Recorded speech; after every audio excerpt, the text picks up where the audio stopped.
It's a premiere in London's new Velodrome. The British pursuit team is training for the World Cup. Wow, it's exciting, isn't it? It's impressive. And a test for the Olympic Games.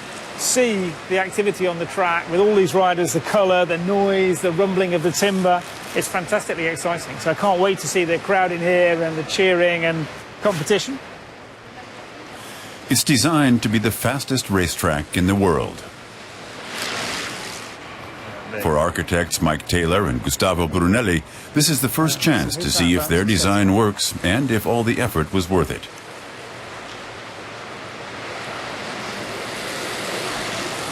The architects say they're happy.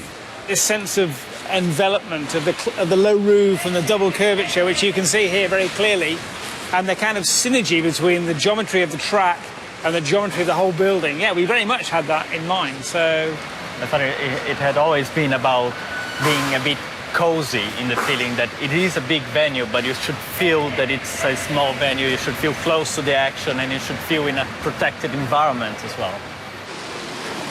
Track cyclists need optimal conditions to perform at their best. But when designing sports arenas like this, aesthetics count as much as functionality, inside and out. That's especially true in London.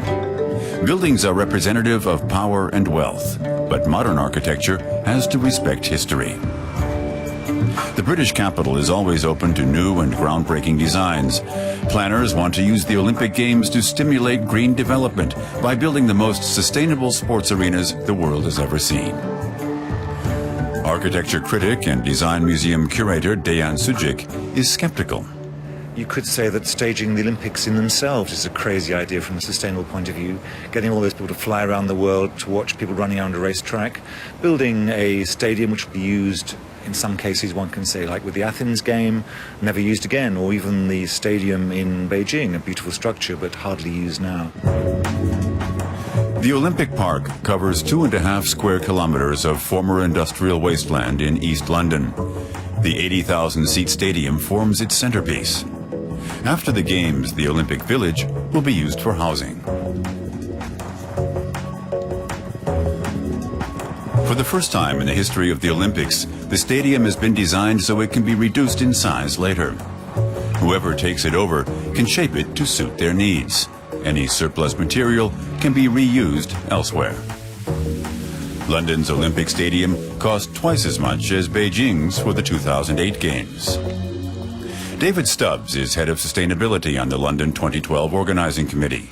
He says the financial cost is justifiable when viewed against the background of the overall concept. We don't talk just about environmental and green things here. We look at legacy from a social, an economic and an environmental point of view. We wouldn't build venues that we didn't need. So the first thing is to look at what's existing and how can we adapt existing facilities. Second one, obviously, if there's no legacy use, then we build temporary venues. And for London, we've got probably more temporary facilities and more temporary overlay around venues than most previous games. One example is the basketball arena. A steel frame supports the protective PVC shell. It's an example for the planners of future Olympic Games and a striking design at a reasonable cost, and most of it can be recycled.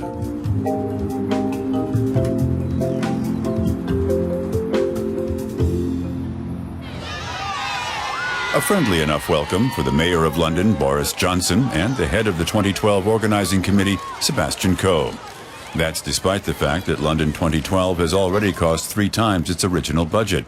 But Lord Coe, himself an Olympic gold medalist, remains convinced about the value of the event and its positive environmental impact. 5,000 trees have already been planted in the park.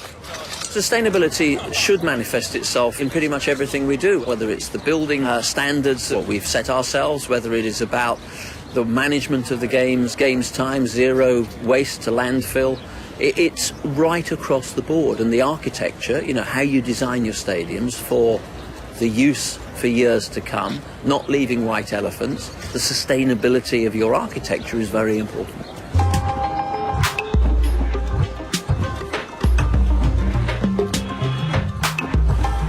Rio de Janeiro is taking a completely different approach for the Olympic Games in 2016.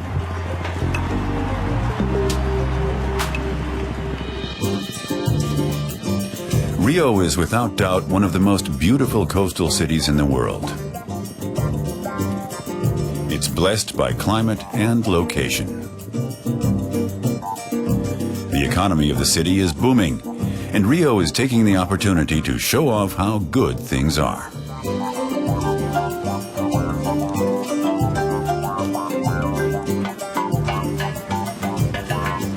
The motto of Rio's campaign is "Live Your Passion." There are few cities around the world where sport plays such an important role in everyday life.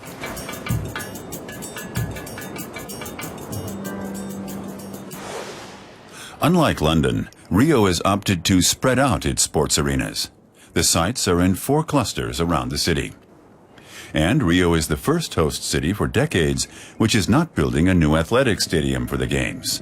Instead, Rio is redeveloping the Maracanã soccer stadium with a capacity of 200,000, once the biggest in the world.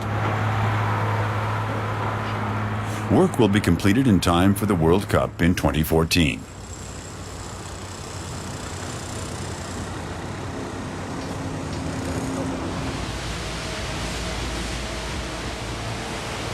Engineer Icaro Moreno is responsible for the redevelopment as head of the government's Construction and Planning Board, the EMOP.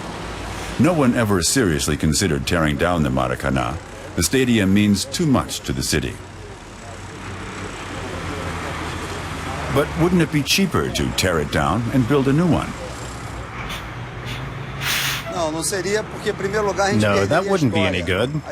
It would mean losing our history. The Maracanã Stadium is world famous. It's a grand stage, a palace of football, and not only for Rio. Tearing it down would destroy the history. The second point is that we're able to use a lot of what was there, and the materials and coverings we're using in the reconstruction are sustainable in a sense. They can be used again.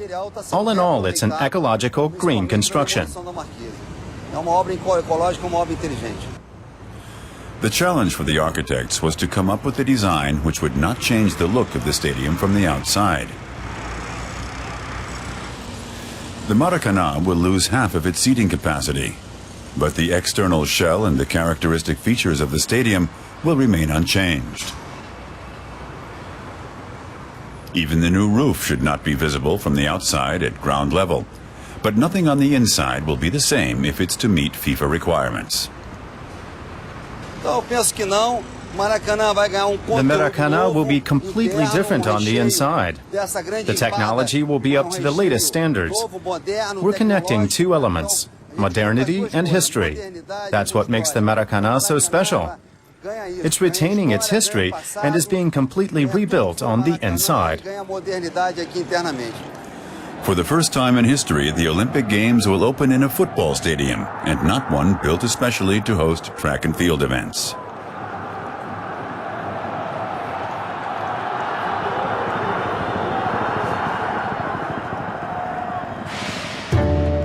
The new sports arenas in London are designed to fit into the future park landscape. They have to have a natural feel and be as environmentally neutral as possible. Experts agree that the Velodrome is by far the greenest of all the new buildings. Most of all, they praise the successful marriage of extravagant form and environmental sustainability. The plans were made in this London office. Good, thanks. And you?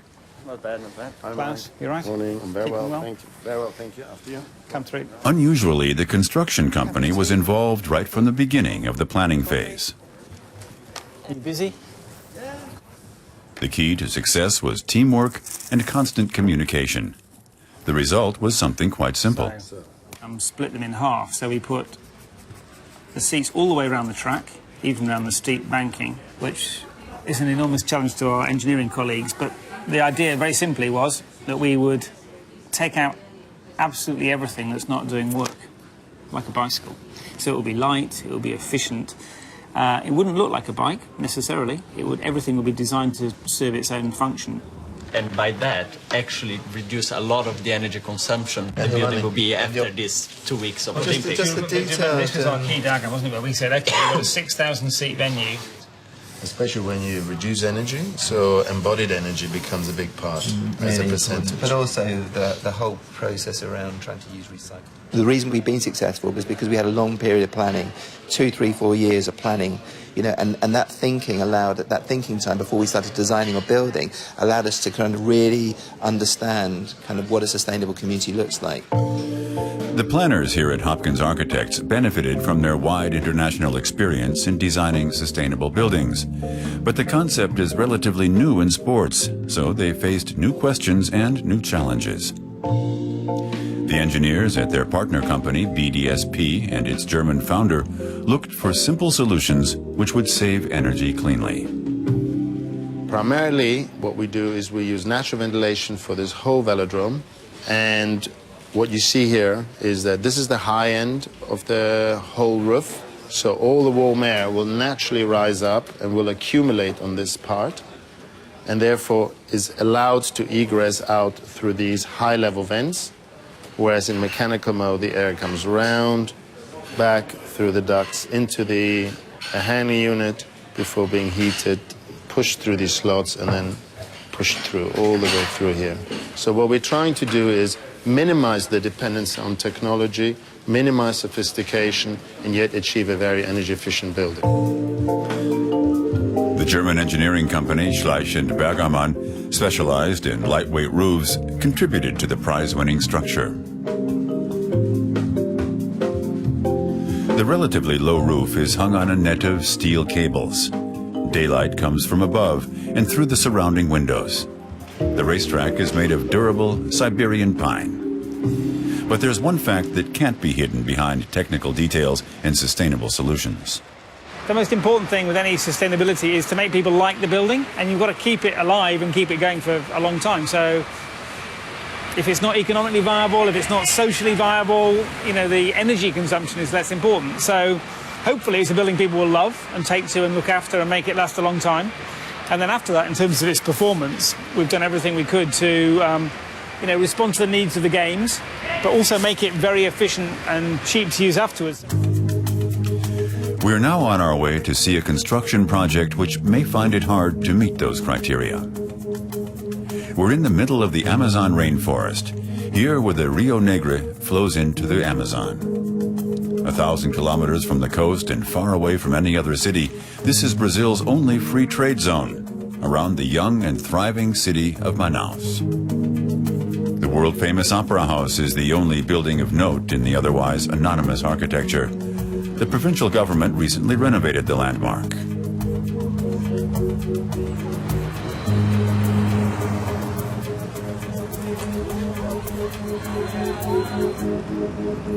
Manaus lives from its location on the river, the only means of travel through the region. Everything the city needs to survive, consumer goods, most foodstuffs, and all construction materials have to be brought in on boats. The Amazon is the artery sustaining Manaus, a remote island in a sea of jungle.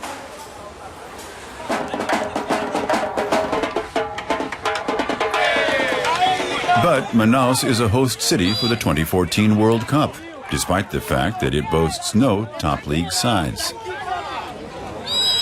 The only soccer competitions here are local. Manaus is irrelevant on the national football stage.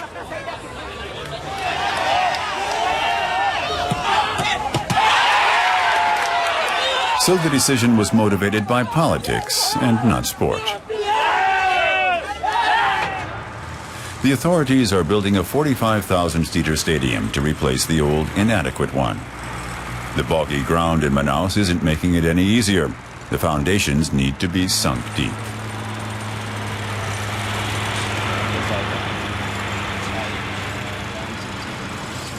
German architect Burkhard Pick and his Dutch colleagues have already worked on World Cup stadiums in South Africa. Their task is to organize the construction to use as little energy as possible and make sure that none of the materials are wasted. In this case, sustainable construction means suitable for the climate, little use of fossil fuels, and ecological waste and water management systems. European environmental standards are new territory for many of the workers from the Brazilian construction company.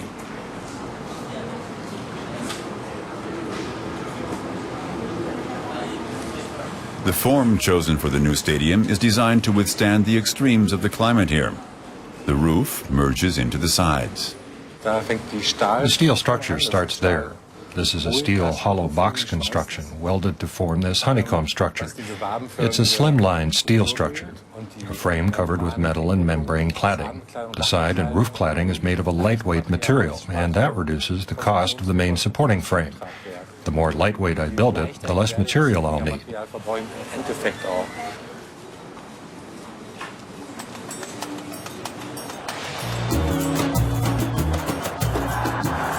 The stadium will add another landmark to Manaus alongside its Opera House. It will also be one of the first stadiums in the world to gain international recognition for its environmental friendliness.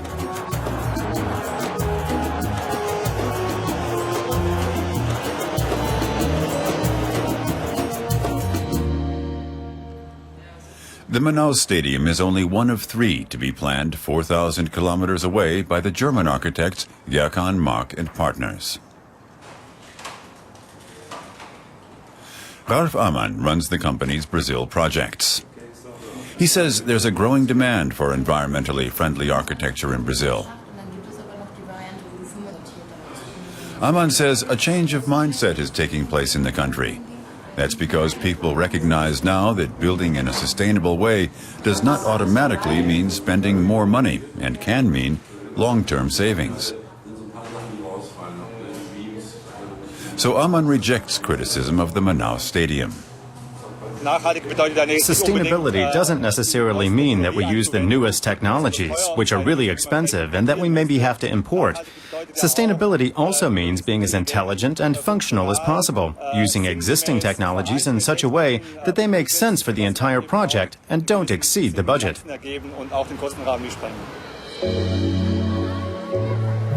Back in London,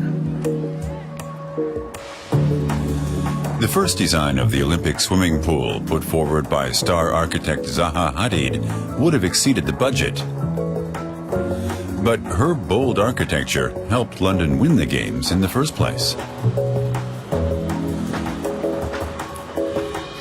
Though its final design is a compromise, it's still an impressive building aesthetically, and it's lauded by the specialist press. Next to the Velodrome, it's probably the most striking new building. The aluminum roof is made mostly of recycled materials. Later, the pool will be used as a public bath by the local government authority. But its true beauty is on the inside. Most of the people in the Olympic Games will come from Stratford, across by this area. After the Games, this will be the entry for most of the spectators coming into the Aquatic Center. They will pass through the lobby. So this is the main view every spectator will have in Legacy when they come in. They come into here in the upper welcome zone, then see the whole pool hall below them. These are the permanent seats on either side. And then you see the big undulating roof. And after the Games, the temporary seating, what we call the temporary seating, is those structures on either side of the pool hall, will be removed and the building will be scaled down to 2,500 seats. These structures have been done in German architect Sarah Klumps has been working on the project from the beginning. She's based in London, from where she manages Zaha Hadid projects around the world. This was always an additional element added into the venue, partially because it's not sustainable to have 17,500 people venue after the Olympic Games, so it needed to be scaled down to something which is useful in national events, for example. In the beginning of the competition design, they were underneath a very large roof, so this is why when you look at the early designs, you don't see them as significantly sticking out as they do now. You can feel the change of temperature. Every time she gives a guided tour, she notices the same thing happens. Questions about construction and materials are soon forgotten, as people are overwhelmed by the aesthetic impression made by the flowing forms and the understated colors.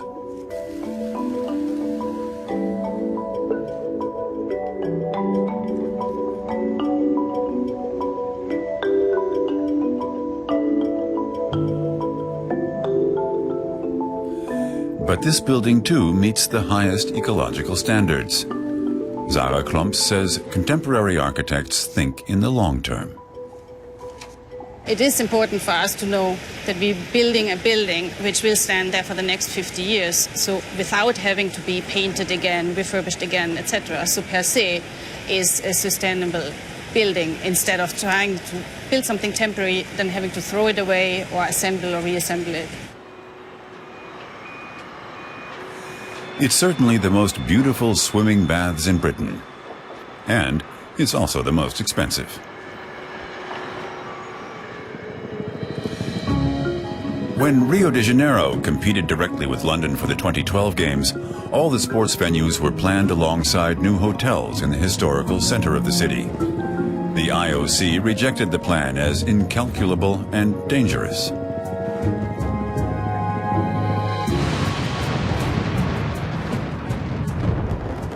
Here, little has changed over the past 40 years.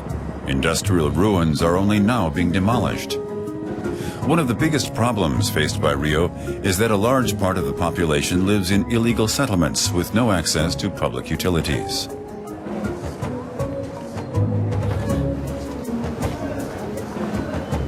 Now that will change. The Olympics have offered an opportunity to tackle the issues. The city authorities have recognized a great chance to finally invest in the urban infrastructure. Head of the Rio Urban Planning Commission, Sergio Bessaman, is in no doubt about how important investment is. We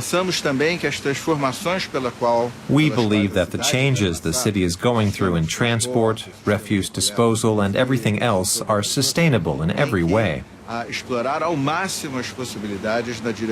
not just the event itself, the games, which should be sustainable. The physical structures which will remain afterwards are the most important for us. Traffic in Rio is a catastrophe. In the run-up to the Olympics, the capacity of the public transport system is being extended with new underground lines and rapid bus transit routes. New transport axes are also being built in areas surrounding the city. On the other side of the coastal hills, there's an area ready for urban development which is 5 times the size of the area on the southern slopes. A small Olympic village is going up here in Barra, the most modern part of Rio. In Rio, we have an expansion zone that's being developed at a very fast pace. It's easier to carry out public works, projects that are also necessary for the Olympic Games.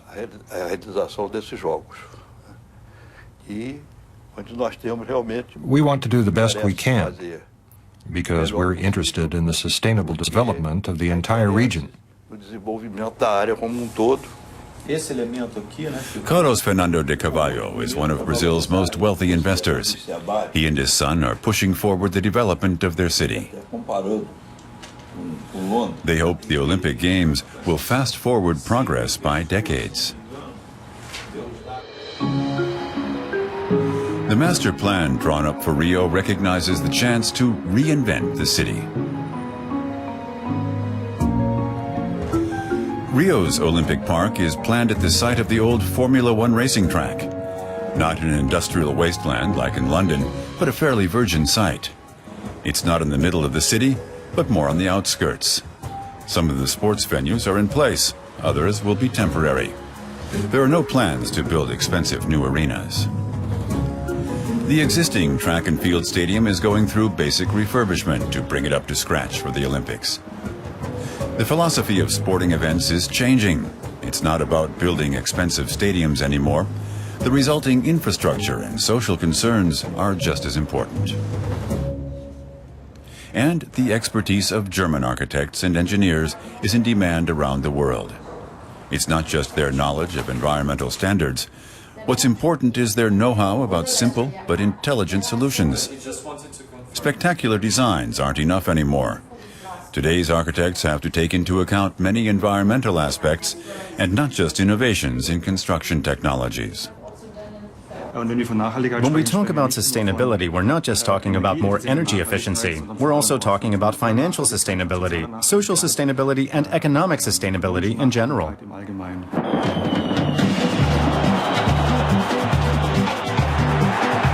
In sports, all that matters is the moment of victory. Sports events like the Olympic Games are a big party. They're over fast. but the architecture remains.